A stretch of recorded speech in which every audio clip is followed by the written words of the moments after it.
Okay guys, we've done several tests with our Testo 320 here, our combustion analyzer, and we're basically showing the fantastic multifunctionality that this tool actually possesses.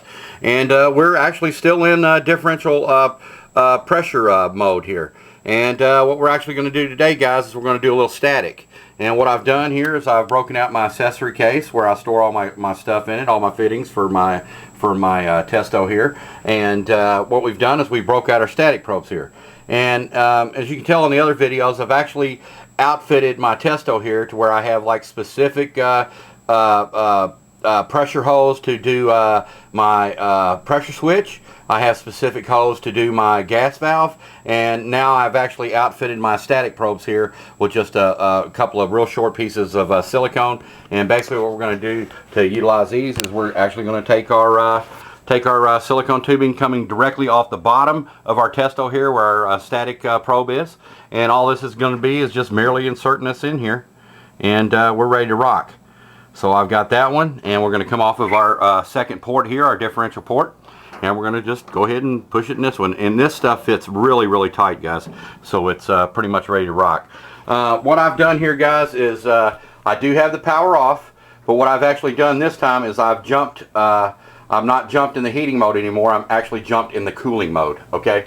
And I'm actually running that medium-low yellow wire on my cooling terminal on my board.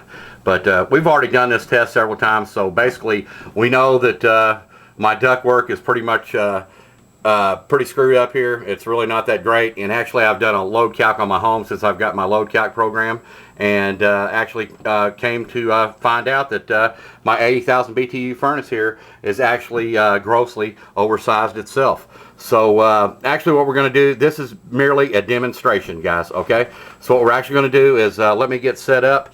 I don't know if you remember, but I actually drilled a hole in the back of the furnace when we had Ray out here visiting. And what we actually utilized, well actually me and Ray got in here and we took the panel off and we ensured that we were not going to hit the heat exchanger. But what I'm utilizing now, guys, is these drill stops, which Ray was kind enough to send me. And there's basically no way I'm going to hit a heat exchanger with this, so we're ready to rock with these things.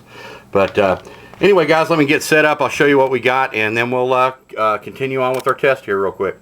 Okay guys, we have our static probe hooked right here in the back of the furnace where me and Ray drilled the hole in here, and we're actually in line with the airflow going up there. And what we're actually going to do is we're going to come back over here, and we're going to take our other static probe, our negative probe. That's our positive probe. We're going to take our negative probe, this would be the negative side, and we're actually going to insert it in here so we're on this side of the filter here. Now on my data plate here, it actually says, like on most furnaces, I believe it's like 0.50 is max. Like I said, my ductwork, my furnace, everything, we have to take all that into consideration. But I reckon we're ready to get started here. So let's go ahead and we'll hit our differential pressure icon here. Get in here and focus. And hit OK. We're in inches of water column. We'll go ahead and hit OK. Remove pressure from the instrument. OK. And it's going to zero out for us.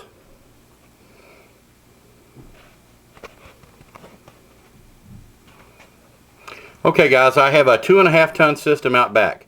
It's 400 CFM per ton, so that would be 4, 8, 1,000. All right. Now I am on a 3-ton drive here, so optimum would be 1,000 CFM, but you know, this is going to be what it's going to be. So I know daggone well we're going to be over our 0.50. But let's go ahead and go hot. Like I said, we are jumped out in the air conditioning mode. We're jumped from red to yellow. All right, guys, let's get started here. Shouldn't take but a brief second.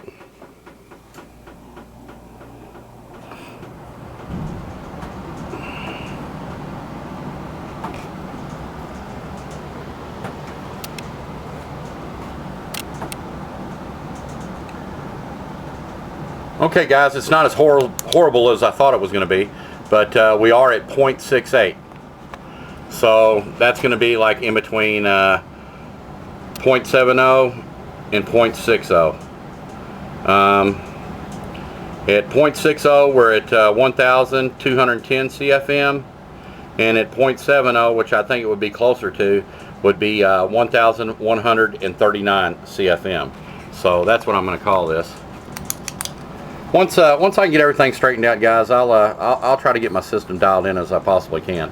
So actually, I think we're okay. And basically, like I said, this is just a demonstration on the multi-functionality of this Testo 320, guys.